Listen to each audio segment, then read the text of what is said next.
Very good morning students. நம்ம வந்து next topic என்ன பார்க்க போகிறோன்னா electron affinity. Okay, so electron affinity அப்படின்னா என்னென்னா, it is defined as the amount of energy released when an isolated gaseous atom accepts an electrons to form the monovalent gaseous anion. இது வந்து அதோட definitions நான் again repeat பண்ணுறேன். அதாவது that is defined as the amount of energy released. அதாவது ஒரு electron அஃபினிட்டினா எவ்வளோ energy வந்து அது வந்து ரிலீஸ் பண்ணுறது, ஒரு கேஷியஸ் ஆட்டம்ஸ்லேருந்து எவ்வளோ எனர்ஜி வந்து ரிலீஸ் பண்ணிவிட்டு அது வந்து ஒரு எலக்ட்ரான்ஸை போயிட்டு அக்செப்ட் பண்ணுது to form a monovalent gaseous anion. அதாவது கேட்டயானாக இருக்கிறது எலக்ட்ரான் அக்செப்ட் பண்ணும்போது என்னவாகும், ஆனயானாக ஃபார்ம் ஆகிடும். ஓகே, ஸோ அதோட வேலன்சிங் பார்த்திங்கன்னா யூனிவேலன்ட், அதாவது 1. ஓகே, ஒரே வேலன்சி தான் இருக்கும். ப்ளஸ் அதாவது நெகட்டிவ் வேலன்சி -1 வேலன்சி. ஓகே, அதுக்கு பேர் தான் என்ன சொல்லுவாங்க, எலக்ட்ரான் அஃபினிட்டி. அகெயின் நான் ரிப்பீட் பண்ணுறேன். Electron affinity is defined as the amount of energy released when an isolated gaseous atom. Okay, ஐசோலேட்டட்னா செப்பரேட்டடாக இருக்கிற கேஷியஸ் மாலிகுல்ஸ் என்ன பண்ணும், அக்செப்ட் பண்ணிக்கும். Acception electrons to form. So electron accept பண்ணினதுக்கப்புறம் அது என்னவா சேஞ்ச் ஆகும், மோனோவேலன்ட் கேஷியஸ் ஆனயான். அதாவது சிங்கிள் வேலன்ஸ்லி இருக்கிற ஆட்டம்ஸ் தான் அது வந்து கன்வெர்ட் ஆகிடும் அப்படின்னு சொல்கிறாங்க. ஸோ இதுதான் வந்து என்னது, எலக்ட்ரோ வேலன்சி. ஓகே, ஸோ இது வந்து எலக்ட்ரோ வேலன்சி வந்து உங்களுக்கு வந்து 2 மார்க்ஸ் கொஸ்டின்ஸில் நிறைய கேட்குறதுக்கு சான்சஸ் இருக்குது. ஓகே, எலக்ட்ரான் அஃபினிட்டி அப்படின்னு கேட்டாங்கன்னா நீங்கள் அதோட டெஃபினேஷன் ப்ளஸ் எக்ஸாம்பிள்ஸை மென்ஷன் பண்ணியிருக்கணும். ஓகே, ஸோ நெக்ஸ்ட்டு பார்த்தீங்கன்னா அதோட யூனிட், இது ரொம்ப ரொம்ப இம்பார்ட்டன்ட். ஸோ எலக்ட்ரான் அஃபினிட்டின்னு கேட்டாங்கன்னா அதோட யூனிட்டும் சேர்த்து எழுதணும். ஓகே, ஸோ இது யூனிட் பார்த்தீங்கன்னா it is expressed in kilo joule per mole. Okay, இது யூனிட் என்னது, கிலோ ஜூல் பர் மோல். இதுதான் வந்து எலக்ட்ரான் அஃபினிட்டியோட யூனிட். ஓகே, பார்த்திங்கன்னா இங்கே ஒரு கேஷியஸ் ஆட்டம்ஸ் எடுத்திருக்காங்க. ஸோ என்ன கேஷியஸ் ஆட்டம்ஸ்னால் ஃப்ளூரின். எஃப்ன்ற சிம்பிள் என்னது, ஃப்ளூரின் கேஷியஸ் ஆட்டம். ஓகே, ஸோ இந்த ஃப்ளூரின் கேஷியஸ் மாலிகுல்ஸ் வந்து என்ன பண்ணுது, ஒரு எலக்ட்ரானை அக்செப்ட் பண்ணுது. ஓகே, எலக்ட்ரான் அக்செப்ட் பண்ணதுக்கப்புறம் இந்த பாசிட்டிவ் சார்ஜ் வந்து என்னவா கன்வெர்ட் ஆயிருக்குன்னு பாருங்கள், negative. Okay, F- negative. Okay, F- இருக்கா, அப்போ அது வந்து யூனிவேலன்ட் மோனோவேலன்ட் கேஷியஸ் ஆட்டமாக கன்வெர்ட் ஆகிடுச்சு. ஓகே, ஸோ டெல் ஹெச்ன்றது என்னது, சேஞ்ச் இன் என்தால்பி. என்தால்பினா ஹீட் ஆஃப் என்தால்பி, அதாவது சேஞ்சஸ், ஹீட்டில் வந்து சேஞ்சஸ் நடக்குது. ஸோ அப்படி சேஞ்ச் ஆகும்போது அதோட யூனிட் பார்த்திங்கன்னா -333.3 கிலோ ஜூல். ஓகே, இதுதான் வந்து அதோட யூனிட். ஓகே, அதாவது ஒரு மோனோவேலன்ட் ஒரு கேஷியஸ் ஆட்டம் வந்து எனர்ஜி ரிலீஸ் பண்ணுது. எனர்ஜி ரிலீஸ் பண்ணதுக்கப்புறம் என்ன ஆகும், ஃப்ளூரின் ஆட்டம் வந்து ஒரு எலக்ட்ரான் அக்செப்ட் பண்ணுது. அந்த எலக்ட்ரான் அக்செப்ட் பண்ணதுக்கப்புறமா அது என்னவா கன்வெர்ட் ஆகுதுன்னா மோனோவேலன்ட் கேஷியஸ் ஆனயானா கன்வெர்ட் ஆகுது. ஓகே, இது வந்து delta change in enthalpy heat. Okay, equal to -333.3 kilo joule. Okay, அதுக்கப்புறம் ஸோ இதுக்கு பேருக்கு இந்த என்தால்பி ஆஃப் எலக்ட்ரோனேஷன், இதுக்கு பேர் என்ன அர்த்தம், இதுக்கு பேர் எலக்ட்ரோனேஷன் ப்ராசஸ் இஸ் நெகட்டிவ். அதாவது இந்த ப்ராசஸ் வந்து நெகட்டிவ் கேரக்டர்லாம் இருக்கிறதுனால இந்த ப்ராசஸ்க்கு பேர் என்ன அர்த்தம்னா electronation. Okay, so electronation process is negative. இது வந்து பாசிட்டிவ்லேருந்து என்னவா கன்வெர்ட் ஆகிருக்கு, ஃப்ளூரின் நெகட்டிவாக கன்வெர்ட் ஆகிருக்கு. அது வந்து இது நெகட்டிவ் ப்ராசஸ் அப்படின்னு சொல்கிறாங்க. அப்புறம் இந்த electron affinity is expressed as a positive quantity. But வந்து டோட்டலாக வந்து இது என்னவா எக்ஸ்பிரஸ் ஆகும்னா இதோட சார்ஜ் வந்து என்னவா கன்வெர்ட் ஆகும்னா நெகட்டிவ்லேருந்து பாசிட்டிவாக கன்வெர்ட் ஆகும் அப்படின்னு சொல்கிறாங்க. ஓகே, ஸோ ஜென்ரலாக என்தால்பியோட சிம்பிள் வந்து நெகட்டிவ். ஓகே, எலக்ட்ரான் அஃபினிட்டியோட சிம்பிள் வந்து பாசிட்டிவ். அதை தான் அங்கே வந்து சிம்பிள் சொல்லியிருக்காங்க. ஓகே, ஸோ இந்த நெகட்டிவ் -333.3 கிலோ ஜூல் என்னவா கன்வெர்ட் ஆகுதுன்னு பாருங்கள், 332.3 கிலோ ஜூல் பர் மோல் அப்படின்னு கன்வெர்ட் ஆச்சு. எலக்ட்ரான் அஃபினிட்டி ஆஃப் ஃப்ளூரின் இப்படி கன்வெர்ட் ஆயிருக்கு. அதாவது ஒரு நெகட்டிவ் சார்ஜ் வந்து என்னவா கன்வெர்ட் ஆயிருக்கு, பாசிட்டிவ் சார்ஜாக கன்வெர்ட் ஆயிருக்கு. ஓகே, ஏன்னா அது எலக்ட்ரான் வந்து நெகட்டிவை கொடுத்துட்டு அது வந்து பாசிட்டிவாக கன்வெர்ட் ஆகிடுச்சு. ஓகே, ஸோ இதுதான் வந்து எலக்ட்ரான் அஃபினிட்டியோட டெஃபினிஷன் ப்ளஸ் வந்து அதோட யூனிட். ஓகே, ஸோ நெக்ஸ்ட்டு பார்த்திங்கன்னா அதோட எக்ஸாம்பிள். ஸோ என்னென்ன எக்ஸாம்பிள் இருக்குதுன்னு பாருங்கள். It is difficult to measure the electron affinity. அதாவது எந்த ஒரு எக்ஸ்பெரிமெண்ட்லேயும் நம்ம என்ன பண்ண முடியும், டைரெக்டாக வந்து எலக்ட்ரான் அஃபினிட்டியை வந்து மெஷர் பண்ண முடியாது. ஓகே, ஏதாவது ஒரு ரியாக்ஷன்ஸில் நம்ம என்ன பண்ண முடியாது, எலக்ட்ரான் அஃபினிட்டியை வந்து டைரெக்டாக வந்து நம்மளால் மெஷர் பண்ண முடியாது. ஹவவர் ஸோ இதுக்கு என்ன யூஸ் பண்ணுறாங்க, பார்ன்-ஹேப்பர் சைக்கிள். இந்த பார்ன்-ஹேப்பர் சைக்கிள்ன்றது என்னது, எலக்ட்ரான் அஃபினிட்டி வேல்யூ வந்து இன்டைரக்டாக நம்ம கால்குலேட் பண்ணிக்கலாம். பார்ன்-ஹேப்பர் சைக்கிள்ன்றது ஒரு எக்ஸ்பெரிமெண்ட்டு. அந்த எக்ஸ்பெரிமெண்ட்டை வச்சு நம்ம வந்து எலக்ட்ரான் அஃபினிட்டியை வேல்யூ வந்து இன்டைரக்டாக நம்ம என்ன பண்ணிக்கலாம், கால்குலேட் பண்ணிக்கலாம். Okay, so the first electron affinity of active non metals, அதாவது ஃபஸ்ட்டாக எடுத்துக்கிற எலக்ட்ரானிக் நான் மெட்டல்ஸ், அது வந்து மெட்டல் காம்பவுண்ட் இருக்காது, நான் மெட்டலாய்டுன்னு சொல்லுவாங்க. மெட்டல் ஃபுல்லாக மெட்டல் இல்லை, சம் அமௌண்ட் ஆஃப் காம்ப்ளெக்ஸ் எல்லாம் மிக்ஸ் ஆகிருக்கிறதுனால நான் மெட்டல்ஸ் அப்படின்னு சொல்கிறாங்க. ஓகே, ஸோ இது வந்து ஆக்டிவ் நான் மெட்டல்ஸ். இது வந்து எப்படி இருக்குது, எக்ஸோதெர்மிக்ன்றது அவுட்டர் சர்ஃபேஸில் நடக்கிற ரியாக்ஷன்ஸ். அவுட்டரில் நம்ம வந்து சம் அமௌண்ட் ஆஃப் ஹீட் வந்து ப்ரொப்போஸ் பண்ணுறதுனால இதுக்கு பேர் என்னத்தோம், எக்ஸோதெர்மிக் அப்படின்றது அவுட்டர் சர்ஃபேஸில் நடக்கிற ஹீட் ரியாக்ஷனை தான் நம்ம என்ன சொல்லுவோம், எக்ஸோதெர்மிக். எண்டோன்றது இன்னர் பொசிஷனில் நடக்கிற ப்ராசஸ். ஓகே, ஸோ இது வந்து எக்ஸோதெர்மிக் வேல்யூ, வெளியில் நடக்கிற value. Okay, so the second even form the second electron affinity நடக்கும்போது இது என்னவா கன்வெர்ட் ஆகிடும், ஆக்சைடாக நடக்கும். Formation of oxide or sulphide is endothermic. ஒரு சின்ன கரெக்ஷன், எக்ஸோதெர்மிக்னா இன்னர் ப்ராசஸில் ஹீட் ரியாக்ஷன்ஸ் நடக்கிறது, எண்டோதெர்மிக்னா அவுட்டர் ப்ராசஸில் நடக்கிறது. ஓகே, சாரி, எக்ஸோதெர்மிக்ன்றது இன்னர் ரியாக்ஷன்ஸில் நடக்கிறது, அதாவது ஒரு வெசல்ஸ்குள்ளே நடக்கிற ப்ராசஸ். ஓகே, ஹீட் ப்ரொப்போஸ் பண்ணனா வெசல்ஸ்குள்ளே வந்து பாயிலிங் நடக்கும். சப்போஸ் எண்டோதெர்மிக்னா அவுட்டர் சைடில் நடக்கிறது. ஓகே, இதுதான் அந்த ரியாக்ஷன்.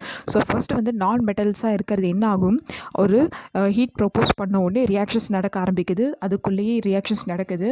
செகண்ட் ப்ராசஸாக அந்த வந்து என்னவா கன்வெர்ட் ஆகுதுன்னா அந்த ரியாக்ஷன் வந்து ஒரு ஆக்சைடாவோ ஆர் சல்ஃபைட் மாலிகூல்ஸாவோ வெளியில் ரியாக்ஷன்ஸ் நடக்குது அப்படின்னு சொல்கிறாங்க. ஓகே, சிம்பிளாக இதுதான் சொல்லியிருக்காங்க. ஸோ ஃபார் எக்ஸாம்பிள் இந்த ஓவராலாக இருக்கிற எலக்ட்ரான் அஃபினிட்டி வந்து என்னவா ஃபார்ம் ஆகுதுன்னு பாருங்கள், ஆக்சைடு ஆர் சல்ஃபைட் அயான்ஸா ஃபார்ம் ஆகுது. வெளியில் ரியாக்ஷன் நடக்கும்போது என்னவா கன்வெர்ட் ஆச்சு, இந்த ஹோல் ப்ராசஸும் ஒரு ஆக்சைடாவோ இல்லை சல்ஃபைடாவோ ஃபார்ம் ஆயிருக்கு. Found to be an endothermic to be the extent of 640. So அதோட என்தால்பி வேல்யூவில் 640 and 390 kJ per mole inverse respectively. Okay, so first பார்த்திங்கன்னா it is difficulty to measure. இது என்னென்னா நம்ம டைரெக்டாக வந்து ஒரு எலக்ட்ரான் அஃபினிட்டியை வந்து நம்மளால் டிடெக்ட் பண்ண முடியாது. ஒரு பாண்ட் ஹைப்பர் சைக்கிள்ன்றது எலக்ட்ரான் அஃபினிட்டி வேல்யூவை இன்டைரக்ட் நம்ம கால்குலேட் பண்ணுறது இது. சரிங்களா, ஸோ அதனால் இங்கே ரெண்டு ப்ராசஸ் சொல்கிறாங்க, எக்ஸோதெர்மிக் ரியாக்ஷன், எண்டோதெர்மிக் ரியாக்ஷன் சொல்கிறாங்க. ஸோ எக்ஸோதெர்மிக்ன்றது இன்னர் சைடில் நடக்கிற ரியாக்ஷன்ஸ், எண்டோதெர்மிக்ன்றது அவுட்டர் சைடில் நடக்கிற ஹீட் ரியாக்ஷன்ஸ். ஸோ என்னாகும், ஒரு நான் மெட்டல்ஸில் நம்ம ஹீட் ப்ரப்போஸ் பண்ணும்போது இன்னர் ரியாக்ஷன்ஸில் ரியாக்ஷன் நடந்து அது அவுட்டர் சைடில் என்னவா கன்வெர்ட் ஆகுதுன்னா ஆக்சைடாவோ இல்லை சல்ஃபைடாவோ கன்வெர்ட் ஆகுது அப்படின்னு சொல்கிறாங்க. ஸோ லாஸ்ட் ப்ராசஸாக எல்லா ப்ராசஸும் முடிஞ்சதுக்கப்புறம் ஹீட்டிங் ரியாக்ஷன்ஸ் ஃபுல்லாக கம்ப்ளீட் ஆனதுக்கப்புறம் அது எல்லாமே என்னவா கன்வெர்ட் ஆச்சுன்னா ஒன்று ஆக்சைடு ஆர் சல்ஃபைட் அயான்ஸ். அப்போது அந்த ரியாக்ஷன்ஸ் நடக்கும்போது அதுக்கு ஒரு சேஞ்ச் இன் என்தால்பி டெல்ஹெச்சோட வேல்யூ என்னவா கன்வெர்ட் ஆகுதுன்னா 640 and 390 kJ கிடைக்குது அப்படின்னு சொல்கிறாங்க. சரிங்களா, இதுதான் வந்து எலக்ட்ரான் அஃபினிட்டியோட unit example. Okay, so next பார்த்தீங்கன்னா factors affecting the electron affinity. என்னென்ன ஃபேக்டர்ஸ் இருக்குது எலக்ட்ரான் அஃபினிட்டியில் அப்படின்னு பார்த்தீங்கன்னா, இந்த எலக்ட்ரான் அஃபினிட்டி வேல்யூஸ் வந்து எதை டிபெண்ட் பண்ணியிருக்குன்னா மோஸ்ட்டாக ஒரு ஆட்டமோட size of the atom, nuclear charge, screening by the inner electrons. அதாவது எலக்ட்ரான் அஃபினிட்டி மெயினாக எதை பேஸ் பண்ணியிருக்குன்னா ஆட்டமோட சைஸை பேஸ் பண்ணியிருக்கு, நியூக்ளியரோட சார்ஜ், சப்போஸ் பாசிட்டிவ் நெகட்டிவ்னு சொல்லுவோம் இல்லையா, அதோட சார்ஜை டிபெண்ட் பண்ணியிருக்கு, screening by the inner electrons, அதாவது ப்ரொடெக்ஷன், எலக்ட்ரான்ஸை ப்ரொடெக்ஷன் பண்ணுற இதுவை டிபெண்ட் பண்ணியிருக்கு. அதுதான் வந்து இந்த 3 ஃபேக்டர்ஸ். ஓகே, ஸோ இங்கே பார்த்தீங்கன்னா generally the electron affinity is inversely proportional to the size of the atom. இது வந்து டேரெக்டாக டிபெண்ட் பண்ணியில ஆட்டம், அந்த சைஸோட ஆட்டமை வந்து டேரெக்டாக டிபெண்ட் பண்ணியில, இன்டைரக்டாக, இன்வெர்ஸ்லினா இன்டைரக்ட்னு அர்த்தம். ஓகே, ஏதோ ஒரு விதத்தில் இன்டைரக்டாக இது வந்து டிபெண்ட் பண்ணியிருக்கு, ஆட்டமோட சைஸை டிபெண்ட் பண்ணியிருக்கு அப்படின்னு சொல்கிறாங்க. இது எலக்ட்ரான் அஃபினிட்டி. ஓகே, ஸோ எந்த அளவுக்கு சைஸ் வந்து ஸ்மாலராக இருக்கோ அந்த அளவுக்கு அதோட எலக்ட்ரான் அஃபினிட்டி எப்படி இருக்கும், கிரேட்டராக இருக்கும். இது இம்பார்ட்டன்ட் பாயிண்ட். அகைன் நான் ரிப்பீட் பண்ணுறேன், எந்த அளவுக்கு சைஸ் வந்து ஸ்மாலராக இருக்கும், smaller the size of the atom, greater is its electron affinity. Okay, இது இம்பார்ட்டன்ட் பாயிண்ட். ஃபர்ஸ்ட் பாயிண்ட் வந்து is inversely proportional to the size of the atom, இதுதான் first point. Inversely proportional to the size of the atom தான் first point. Second point வந்து smaller the size of an atom, it greater its electron affinity. Size வந்து எவ்வளோக்கு சின்னதாக இருக்கோ அதை விட affinity வந்து எப்படி இருக்கும், கிரேட்டராக இருக்கும். இது important second point. Okay, next பார்த்தீங்கன்னா அதே எலக்ட்ரான் அஃபினிட்டி நியூக்ளியர் சார்ஜ் எப்படி இருக்குன்னா நியூக்ளியர் சார்ஜில் இது வந்து directly proportional to the effective nuclear charge. இது வந்து டைரெக்டாக வந்து நியூக்ளியர் சார்ஜ் டிபெண்ட் பண்ணியிருக்கு அப்படின்னு சொல்கிறாங்க. செகண்ட் வந்து நியூக்ளியர் சார்ஜ்னு ஹெட்டிங் போடுங்க. அதில் என்ன எழுதணும்னா directly proportional to the effective nuclear charge அப்படின்னு எழுதணும். இது ஃபர்ஸ்ட் பாயிண்ட். செகண்ட் வந்து as the size of the atom increases, இதுவும் இம்பார்ட்டன்ட் தான். as a size of the atom increases the effective nuclear charge வந்து decreases. ஏன் இங்கே நியூக்ளியர் சார்ஜ் இன்க்ரீஸ் ஆச்சுன்னா டிக்ரீஸ் ஆகுதுன்னா எவ்வளோக்கு எவ்வளோ ஆட்டமோட சைஸ் வந்து பெருசாகுதோ அவ்வளோக்கு அவ்வளோ அதோட டிஸ்டன்ஸ் வந்து அதிகமாகும். ஸோ டிஸ்டன்ஸ் அதிகமாச்சுன்னா அதோட எனர்ஜி வந்து நிறைய லூஸ் ஆகும். அப்போ என்ன ஆகும், அதோட சார்ஜ் வந்து டிக்ரீஸ் ஆகும். அந்த ரீசனுக்காக தான் வந்து நியூக்ளியர் சார்ஜ் வந்து டிக்ரீஸ் ஆகுது அப்படின்னு சொல்கிறாங்க. Okay, as a size of the atom increases the effective nuclear charge will be decreases. Okay, இது மெயின் பாயிண்ட்.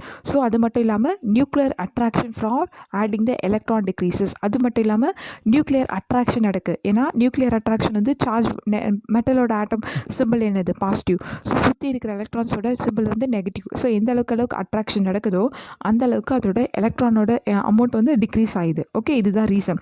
ஸோ எல்லா எலக்ட்ரான்ஸ் அக்செப்ட் ஆக அதோட எலக்ட்ரோநெகட்டிவ் கேரக்டர் வந்து டிக்ரீஸ் ஆகுதுன்னு சொல்கிறாங்க. சரியா?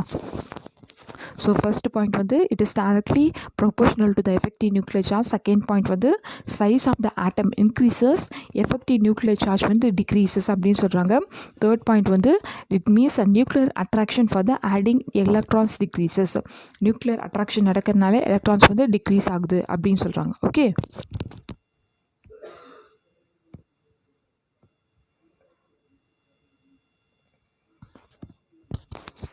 ஸோ நெக்ஸ்ட்டு பார்த்தீங்கன்னா the inner electronic levels lying between the nucleus and outermost shell. அதாவது அந்த எலக்ட்ரானிக் லெவல்ஸ் வந்து ஃபஸ்ட்டு எலக்ட்ரான்ஸ் அதாவது அவுட்டர் மோஸ்ட் ஷெல் இருக்கு இல்லையா. ஸோ அதோட இன்னர் எலக்ட்ரான்ஸ் வந்து எப்படி இருக்குன்னா எதை டிபெண்ட் பண்ணியிருக்குன்னா அவுட்டர் சைடில் டிபெண்ட் பண்ணியிருக்கு. அவுட்டர் சைடில் ப்ரெசென்ட் ஆகிருக்க எலக்ட்ரான்ஸை டிபெண்ட் பண்ணியிருக்கு. ஸோ அட்ராக்ஷன் நடக்கும்போது, நியூக்ளியர் அட்ராக்ஷன் நடக்கும்போது இன்கமிங்கில் எலக்ட்ரான்ஸ் எதுவும் வந்து ஆட் ஆகாமல் இது வந்து ப்ரொடெக்ட் பண்ணுது. அந்த ஸ்க்ரீனிங் எஃபெக்ட்னு சொன்னோம் இல்லையா, எந்த அளவுக்கு எலக்ட்ரான்ஸ் எக்ஸ்ட்ரா எலக்ட்ரான்ஸ் வந்து உள்ளே ஆட் ஆகாமல் அது என்ன பண்ணும், ப்ரொடெக்ட் பண்ணும் அப்படின்னு சொல்கிறாங்க. Okay, so inner electronic levels அதாவது எலக்ட்ரான்ஸ் வந்து எங்கே இருக்குன்னா outer side of the electrons, நடுவில் வந்து நியூக்ளியர் சார்ஜ் இருக்குது, சென்டரில் நியூக்ளியர் சார்ஜ் இருக்குது. நான் ரிப்பீட் பண்ணுறேன். அதாவது inner electronic levels lying between the nucleus and outermost shell. Okay, அதாவது எலக்ட்ரானிக் லெவல்ஸ் வந்து இன்னர்லேயும் அவுட்டர்லேயும் ப்ரெசென்ட் ஆயிருக்கு. ஓகே, ஸோ அதனால் அதோட நியூக்ளியர் அட்ராக்ஷன் வந்து நடக்கிறதுனால இன்கமிங் எலக்ட்ரான்ஸ் வந்து மோராக ஆட் ஆகுது அப்படின்னு சொல்கிறாங்க. Okay, so therefore the greater number of inner being state, அதாவது எவ்வளோக்கு எவ்வளோ எலக்ட்ரான்ஸ் வந்து அதிகமாகுதோ, எலக்ட்ரான்ஸ் வந்து அதிகமாக என்டர் ஆகுதோ அதோட ஸ்க்ரீனிங் எஃபெக்ட் எப்படி இருக்கும், லெஸ்ஸாக இருக்கும். அதோட ப்ரொடக்ஷன் வந்து எப்படி இருக்கும், லெஸ்ஸாக இருக்கும் அப்படின்னு சொல்கிறாங்க. ஸோ அப்போது ப்ரொடெக்ஷன் வந்து லெஸ் ஆகும்போது அதோட எலக்ட்ரானிக் அஃபினிட்டி எப்படி இருக்கும், லெஸ்ஸராக இருக்கும். ஓகே, ஏன்னா எலக்ட்ரான்ஸ் வந்து அதிகமாகிடுச்சு. எவ்வளோ சைஸோ அந்த சைஸுக்கு மேலே அதிகமாகிட்டதுனால அதால் நிறைய ப்ரொடெக்ட் பண்ண முடியல. எலக்ட்ரான்ஸ் வந்து பக்கத்தில் நெய்பர்ஸில் ப்ரெசென்டாக இருக்கிறதுனால அதோட நிறைய ப்ரொடெக்ஷன் கொடுக்க முடியல. அதனால வந்து அதில் எலக்ட்ரான் அஃபினிட்டி எப்படி இருக்கும், லெஸ்ஸராக இருக்கும். சரியா, இதுதான் ப்ராப்பர் ரீசன். சரிங்களா? ஸோ நெக்ஸ்ட்டு பார்த்தீங்கன்னா electron affinity is a periodic property. Electron அஃபினிட்டிக்கு பேர் என்ன, இன்னொருத்தனா பீரியாடிக் ப்ராப்பர்ட்டி அப்படின்னு சொல்கிறாங்க. ஏன் இது பீரியாடிக் ப்ராப்பர்ட்டி அப்படின்னு சொல்கிறாங்கன்னா generally decreases as we go down the group. அதாவது ஒரு ஆட்டம்ஸில் நம்ம வந்து எவ்வளோக்கு எவ்வளோ எலக்ட்ரான்ஸ் வந்து மூவ் ஆகுதோ டவுன் த குரூப்பில் வந்து டிக்ரீஸ் ஆகும்.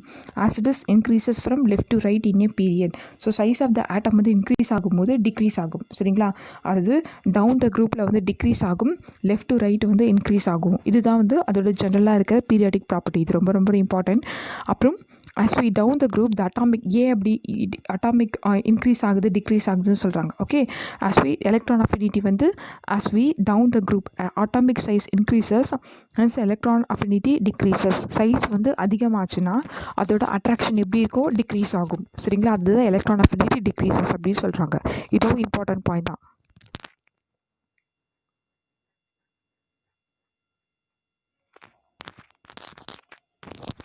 அகைன் நான் ரிப்பீட் பண்ணுறேன். as we down the group the groupல அட்டாமிக் சைஸ் வந்து இன்க்ரீஸ் ஆச்சுன்னா அதோட எலக்ட்ரான் அஃபினிட்டி வந்து டிக்ரீஸ் ஆகும். அதே மாதிரி but as left to right இந்த பீரியாடிக், அதாவது லெஃப்ட் டு ரைட்டில் இந்த பீரியட் அந்த நியூக்ளியர் சார்ஜ் வந்து இன்க்ரீஸ் ஆச்சுன்னா, லெஃப்ட் டு ரைட் வந்து நியூக்ளியர் சார்ஜ் வந்து இன்க்ரீஸ் ஆச்சுன்னா அதோட electron affinity also increases. Okay, நீங்கள் நான் சொல்கிறது எல்லாமே ஹின்ஸ் பை ஹின்ஸாக எழுதுங்க. அதாவது என்ன சொல்கிறது, பேராகிராஃபாக எழுத வேண்டாம், பாயிண்ட் பை பாயிண்ட்டாக மென்ஷன் பண்ணுங்கள். நான் அகெயின் ரிப்பீட் பண்ணுறது எல்லாமே நீங்கள் பாயிண்ட் அவுட்டில் மட்டும்தான் மென்ஷன் பண்ணணும், எதுவும் பேராகிராஃபாக எழுத வேண்டாம். சரிங்களா? ஃபர்ஸ்ட் பாயிண்ட் வந்து நான் அகெயின் ரிப்பீட் பண்ணுறேன் இந்த பாயிண்ட்டை. ஃபர்ஸ்ட் வந்து electron affinity is a periodic property, இது மெயின் பாயிண்ட். அதுக்கப்புறம் ஜென்ரலி டிக்ரீசஸ், அதாவது இந்த எலக்ட்ரான் அஃபினிட்டி எப்படி டிக்ரீசஸ் ஆகும், அதாவது electron affinity decreases as we go down the group, electron affinity decreases as we go down the group, but and it is increases from, எப்போ increase ஆகுது, left to ரைட்டில் increase ஆகுது, down the குரூப்பில் வந்து decrease ஆகுது electron affinity. Okay, so next பார்த்தீங்கன்னா as we down the group, அதே மாதிரி டவுன் த குரூப்பில் அட்டாமிக் சைஸ் இன்க்ரீஸ் ஆச்சுன்னா எலக்ட்ரான் அஃபினிட்டி எப்படி இருக்கும், டிக்ரீஸ் ஆகும். டவுன் த குரூப்பில் அட்டாமிக் சைஸ் வந்து இன்க்ரீஸ் ஆச்சுன்னா அதோட எலக்ட்ரான் அஃபினிட்டி எப்படி இருக்கும், டிக்ரீஸ் ஆகும். அதுக்கப்புறம் பட் ஆஸ் நியூக்ளியர் சார்ஜ் எப்படி இருக்குன்னு பாருங்கள், லெஃப்ட் டு ரைட் வந்து நியூக்ளியர் சார்ஜ் வந்து இன்க்ரீஸ் ஆச்சுன்னா electron affinity also increases. Left to right nuclear charge வந்து இன்க்ரீஸ் ஆச்சுன்னா எலக்ட்ரான் அஃபினிட்டி ஆல்சோ இன்க்ரீசஸ் அப்படின்னு சொல்லியிருக்காங்க. ஓகே, ஸோ இதுக்கு எக்ஸாம்பிள் பார்த்தீங்கன்னா குளோரின், ஃப்ளூரின். ஓகே, ஸோ ஃப்ளூரினோட எலக்ட்ரான் அஃபினிட்டி ரேஞ்ச் வந்து 332.3 கிலோஜூல் பெர் மோல். இது வந்து குளோரினை கம்பேர் பண்ணும்போது எப்படி இருக்கும், லெஸ்ஸராக இருக்கும் அப்படின்னு சொல்கிறாங்க. எப்படி slightly less in that of chlorine, அதாவது குளோரின் வேல்யூ அதிகமாக இருக்கும், ஃப்ளூரினோட வேல்யூ வந்து கம்மியாக இருக்குது. ஏன் அப்படின்னா ஃப்ளூரின் ஆட்டமோட சைஸ் வந்து ஸ்மாலராக இருக்குது, smaller in size compared to that of chlorine, அதுதான் ரீசன். ஓகே, ஸோ குளோரினை விட ஃப்ளூரின் வேல்யூ லெஸ்ஸராக இருக்கிறதுக்கான ரீசன் வந்து ஃப்ளூரினோட சைஸ் வந்து சின்னதாக இருக்குது. ஸோ சின்னதாக இருக்கிறதுனால, சைஸ் வந்து ஸ்மாலராக இருக்கிறதுனால அதில் டென்சிட்டி, எலக்ட்ரான் டென்சிட்டி எப்படி இருக்கும், ஹையராக இருக்கும், high electron density. So electron density அதிகமாக இருக்கிறதுனால அதோட எலக்ட்ரான்ஸ் வந்து எப்படி இருக்கும், லெஸ்ஸராக இருக்கும். ஓகே, டென்சிட்டி வெயிட் அதிகமாக இருக்கிறதுனால அதோட எலக்ட்ரான் எனர்ஜி வந்து லெஸ்ஸராக இருக்கும். Okay, compared to that of chlorine atom. சரிங்களா? ஸோ குளோரின் இந்த அதுக்கப்புறம் ஃப்ளூரினஸ், அதுக்கு மட்டும் இல்லாமல் நெக்ஸ்ட் பாயிண்ட் வந்து ஃப்ளூரினஸ் லோயர் எலக்ட்ரான் அஃபினிட்டி தென் குளோரின். குளோரினை கம்பேர் பண்ணும்போது ஃப்ளூரின் வந்து எப்படி இருக்கும், லோயர் எலக்ட்ரான் அஃபினிட்டி. ஸோ அதனால் வந்து it is oxidising agent. Fluorine வந்து என்னது, ஒரு oxidising agent than chlorine. Okay, first reason வந்து ஃப்ளூரின் ஆட்டம் வந்து ஸ்மாலர் சைஸாக இருக்கும் குளோரினை கம்பேர் பண்ணும்போது. அதுக்கப்புறம் அதோட டென்சிட்டி வந்து ஹையராக இருக்கும். ஃப்ளூரினோட டென்சிட்டி ஹையராக இருக்கிறதுனால எனர்ஜி வந்து லாஸராக இருக்கும். எனர்ஜி லாஸ் ஆகிறதுனால அதோட எலக்ட்ரான் அஃபினிட்டி ரொம்ப லெஸ்ஸராக இருக்கும் compared to that of chlorine. Okay, அது மட்டும் இல்லாமல் fluorine is better oxidising agent than chlorine. குளோரினை கம்பேர் பண்ணும்போது ஃப்ளூரின் வந்து பெட்டர் ஆக்சிடைசிங் ஏஜென்ட் அப்படின்னு சொல்கிறாங்க. சரிங்களா?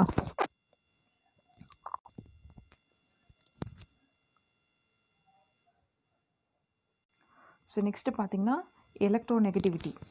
ஸோ எலக்ட்ரோநெகட்டிவிட்டி இதுவும் இம்பார்ட்டன்ட் 2 மார்க்ஸ் தான். ஸோ எலக்ட்ரோநெகட்டிவிட்டி அப்படின்னா என்ன, electronegativity may be defined as a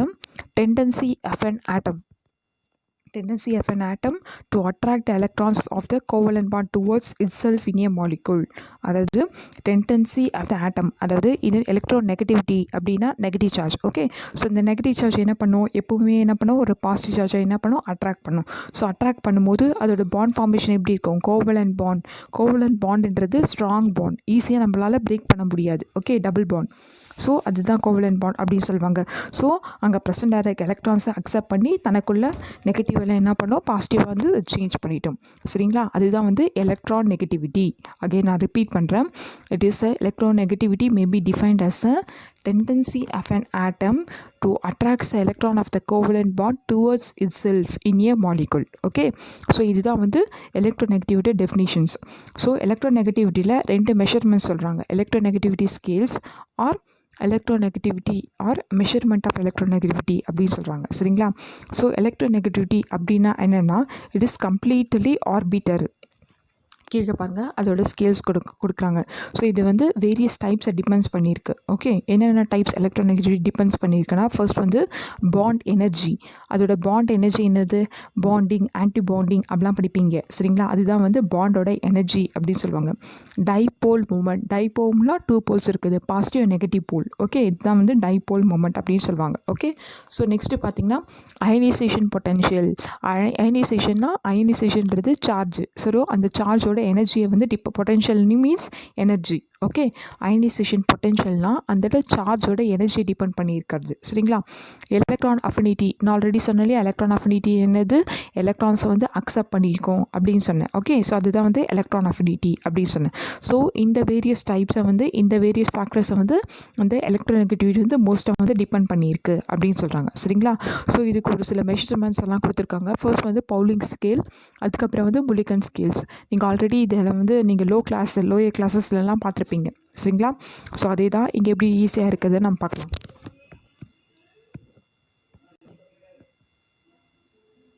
so bowling scales வந்து இது எதை பேஸ் பண்ணியிருக்குன்னா, எம்பாரிக்கல் ரிலேஷன் பிட்வீன், இது மெயினாக எதை டிபெண்ட் பண்ணியிருக்குன்னா, என்ன ரேஷியோவை டிபெண்ட் பண்ணியிருக்கு அப்படின்னா, bond energy of the bond. அதாவது பாண்டிங், ஆன்டி பாண்டிங் அப்படின்னு சொல்லுவோம் இல்லையா, நான் பாண்டிங், ஆன்டி பாண்டிங் அப்படிலாம் சொல்லுவோம் இல்லையா. ஸோ அதுதான் பாண்ட் எனர்ஜி தான் மோஸ்ட்டாக வந்து இது டிபெண்ட் பண்ணியிருக்கு. அதுக்கப்புறம் அந்த electronegativity of the bond atoms, அதாவது நெகட்டிவ் சார்ஜ் உள்ள இருக்கிற பாண்டட் ஆட்டம்ஸை வந்து மெயினாக இது வந்து டிபெண்ட் பண்ணியிருக்கு. ஸோ இதை வச்சு தான் வந்து அவங்க வந்து ஜென்ரலாக வந்து அந்த ஸ்கேல்ஸோட மெஷர்மெண்ட்டை பார்க்குவாங்க சரிங்களா. ஸோ நெக்ஸ்ட்டு பார்த்தீங்கன்னா, ஸோ இதுதான் main. It is based on the empirical relation between the bond energy of the bond and the electronegativities of the bonded atoms.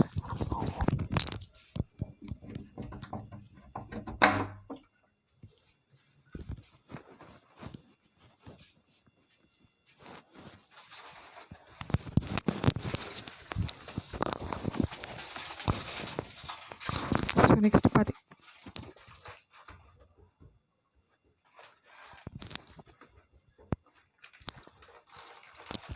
So next பார்த்தீங்கன்னா இங்கே டூ டிசிமிலர் ஆட்டம்ஸ் எடுத்துருக்குறாங்க. ஒன்று வந்து ஏ, இன்னொன்று வந்து பி. ஓகே, ஸோ ஃபஸ்ட்டு வந்து ஏ bond, ஒரு பாண்டை consider பண்ணியிருக்காங்க, A and B bond. Okay, so இது வந்து ரெண்டுமே ஏ பியோ வேறு ஆட்டம்ஸ். Okay, 2 dissimilar atoms. டிசிமிலர்னா டிஃப்ரெண்ட்டுன்னு சொல்கிறது. ஓகே, ஸோ இந்த டிசிமிலர் ஆட்டம்ஸ் வந்து எப்படி டிபெண்ட் பண்ணியிருக்குன்னா, மாலிகுல் ஆஃப் ஏபி, ஒரு ஏபி மாலிகுல்ஸ்லேருந்து ஒரு ஏ பாண்ட் பி. ஓகே, இந்த டிசிமிலர் ஆட்டம்ஸ் வந்து மெயினாக எதுலேருந்து வந்திருக்கு, molecules of A and B. Okay, so let the bond energy, first வந்து இந்த பாண்ட் எனர்ஜி எடுத்திருக்காங்க. ஸோ எப்படி எடுத்திருக்காங்க, ஃபர்ஸ்ட் பாண்ட் வந்து ஏ பாண்ட் ஏ, செகண்ட் வந்து B bond B, and third வந்து ஏபி காம்பினேஷனில் எடுத்திருக்காங்க. ஸோ இதை நம்ம வந்து எம்பாரிக்கல் ரிலேஷன்ஷாக எழுதணுன்னா இது எப்படி எழுதலான்னா, ஏ பாண்ட் ஈன்றது என்னதுன்னா அந்த எம்பாரிக்கல் ரிலேஷன் சொல்கிறது தான் ஈன்னு சொல்லுவாங்க. ஓகே, எம்பிரிக்கல் ரிலேஷன் சொல்லுவோம் இல்லையா, அதுதான் A bond A. Next B bond B and A bond B, இப்படி ஒரு ரிலேஷன்ஷிப் எழுதுவோம். ஓகே, ஸோ நெக்ஸ்ட்டு பார்த்தீங்கன்னா இந்த energy of the A bond B, அதாவது ஏ பாண்ட் பி பாண்ட் வந்து எப்படி இருக்குன்னா, almost always greater than the geometrical energy of அந்த ஏ பாண்ட் பி வந்து எல்லாத்த விட கிரேட்டராக இருக்கும். எதை விடனா A bond A and B bond பியை விட கிரேட்டராக இருக்கும். ஓகே அப்படின்னு சொல்கிறாங்க சரிங்களா. ஸோ கிரேட்டராக இருக்கிறதுனால அதோட ரிலேஷன்ஷிப் எப்படி எழுதியிருக்காங்க பாருங்கள், empirical relationship A minus B. Okay, A minus B is greater than that of greater C போயிட்டு into the square of A bond A. அந்த ஈன்றது empirical relation. Okay, A bond A into B bond B அப்படின்னு எழுதியிருக்காங்க. Okay, so A bond B தான் எப்பவுமே கிரேட்டராக இருக்கும் compared to that of A bond A and B bond B. சரியா, so அதை தான் அந்த ரிலேஷன்ஷிப்பை அப்படி எழுதியிருக்காங்க சரிங்களா. So the difference between the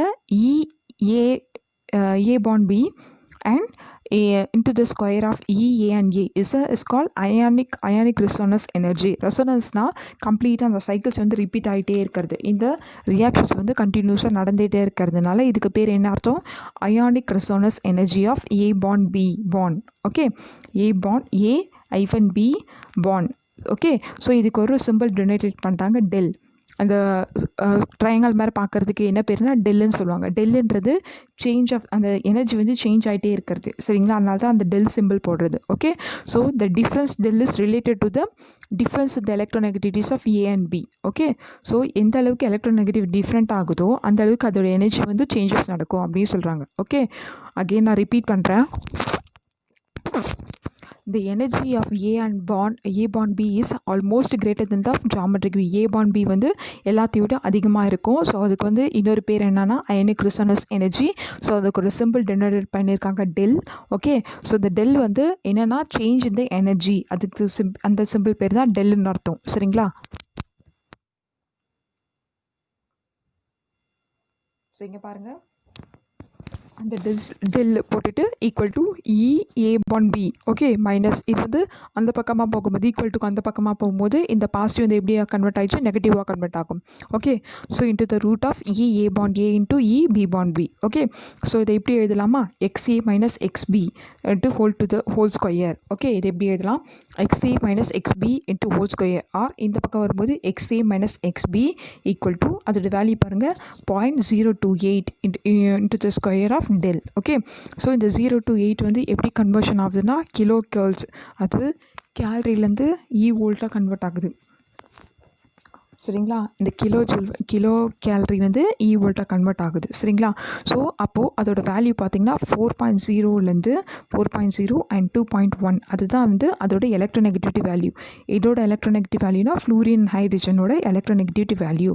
so Pauling scale வந்து மோஸ்ட்டாக எந்த மாதிரி ஆட்டம்ஸ்க்கெல்லாம் இது பண்ணுறதுக்காக யூஸ் ஆகுதுன்னா கேஷியஸ் மாலிகுல்ஸ்க்கெல்லாம் அதோட எம்பாரிக்கல் வேல்யூவை இது பண்ணுறதுக்காக மெஷர் பண்ணுறதுக்காக யூஸ் ஆகுது. சரிங்களா? ஸோ இதுதான் வந்து பவுலிங் ஸ்கேல்ஸோட ஈக்குவேஷன். ஓகே, ரொம்ப ரொம்ப இம்பார்ட்டன்ட் 5 மார்க்ஸ்.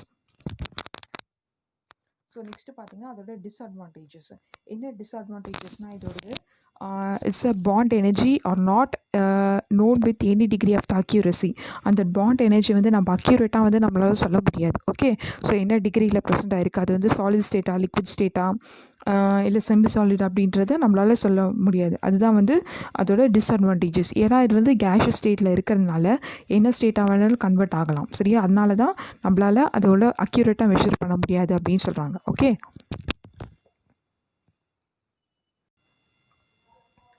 ஸோ நெக்ஸ்ட்டு பார்த்தீங்கன்னா முலிக்கன் ஸ்கேல்ஸ். ஸோ முலிக்கன் ஸ்கேல்ஸில் பார்த்தீங்கன்னா இதுவும் என்ன சஜஸ்ட் பண்ணுறாங்க, இதுவும் எலக்ட்ரோநெகட்டிவிட்டியை பேஸ் பண்ணியிருக்கிறது தான்.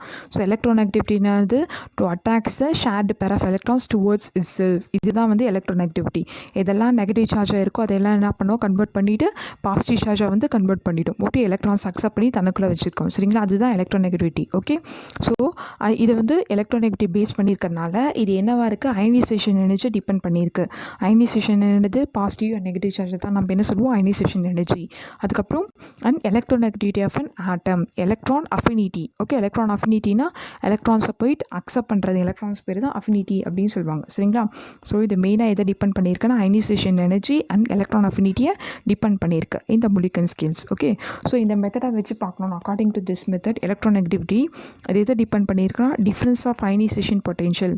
இது main point. It is recorded as a mean of difference of ionization potential and electron affinity of an atom. Okay, so electronegativity வந்து எதை டிபெண்ட் பண்ணியிருக்கேன்னா difference of ionisation potential and electron affinity of an atom. Okay, so இதுதான் வந்து Mulliken ஸ்கேல்ஸோட basic nature. நான் again repeat பண்ணுறேன், இது மெயினாக எலக்ட்ரோநெகட்டிவிட்டியை பேஸ் பண்ணியிருக்கு. அது மட்டும் இல்லாமல் இது அயனைசேஷன் எனர்ஜி அண்ட் எலக்ட்ரான் அஃபினிட்டியை வந்து டிபெண்ட் பண்ணியிருக்கு. அப்புறம் அக்கார்டிங் டு திஸ் மெத்தட், இந்த மெத்தடை பார்க்கும்போது electron affinity could be recorded as the mean of the difference. அது எலக்ட்ரோநெகட்டிவிட்டி எந்த அளவுக்கு டிபெண்ட் பண்ணியிருக்கோ அந்த அளவுக்கு this difference of ionisation potential. அப்போ அந்த அளவுக்கு அந்த அயனைசேஷன் பொட்டென்ஷியல் எலக்ட்ரான் அஃபினிட்டியோ சேஞ்சஸ் இருக்கும், டிஃப்ரென்ஸ் இருக்கும் அப்படின்னு சொல்கிறாங்க. சரியா? ஸோ நெக்ஸ்ட் பார்த்தீங்கன்னா it is a used ionisation energy and electron affinity இந்த எலக்ட்ரான் வோல்ட்ஸ். இதை வந்து எப்படி யூனிட்டாக கன்வெர்ட் பண்ணுறாங்கன்னா இதோட யூனிட் பார்த்தீங்கன்னா எலக்ட்ரான் வோல்ட்ஸ், ஈவின்னு சொல்லுவாங்க. Okay, small e and capital V electron volts அப்படின்னு சொல்லுவாங்க. ஓகே, ஸோ முலிக்கன்ஸோட ionization energy and electron affinity in electron volts. So அப்ராக்சிமேட்டாக இதோட வேல்யூ எப்படி இருக்கும், பவுலிங்ஸோட எலக்ட்ரோநெகட்டிவிட்டி வேல்யூஸ் வந்து ஹையராக இருக்கும்.